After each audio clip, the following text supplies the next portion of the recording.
الحمدلله روند سپاس بۆ خوا بەڕێوەچوونی از صبح امروز لە بەیانی ئەمڕۆوە دەستی پێکرد و تا ئێستاش بەردەوامە بەشداریکردنێکی زۆر باشی هەبووە.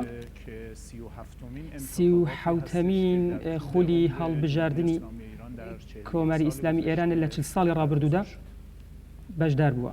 هاوڵاتیان و ڕای هاوڵاتیان گرنگی تایبەتی خۆی هەیە لە حکومڕانی کۆماری ئیسلامی ئێران وە پیرۆزی شۆڕشی کۆماری ئیسلامی ئێران و بۆ پرۆسەیەوە بۆ پرۆسەی سیاسی لە ئێران گرنگی تایبەتی هەیە.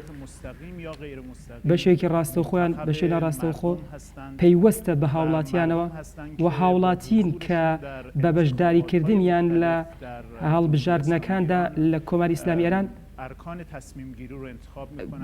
بڕیار لەسەر هەڵبژاردن و ئەنجامەکان دەدەن. بەرپرسانی ئەوانی کە لەلایەن حکوومەتی عێراقەوە گیراوە تا ئێستا بە شێوەیەکی کاتیە و قەدەغەکردنی هاتوچۆکردن لە نێوان گەشتیاران لە نێوان هەرێمی عێراق بە گشتی و ئێران 3 ڕۆژ ڕاگیراوە بەپێی ئەو ڕێکەوتنایی کە لەگەڵ دەوڵەتی عێراقدا ئەنجام دراوە.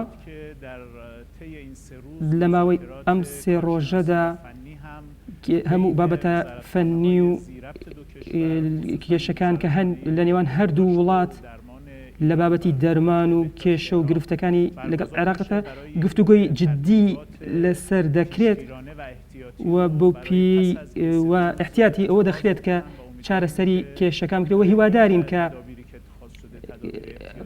ئەوەی کە ئێستا هەیە مشکلێکی گەورە دروست لە نێوان هەردوو لە هاتوچۆ دروست نەکات.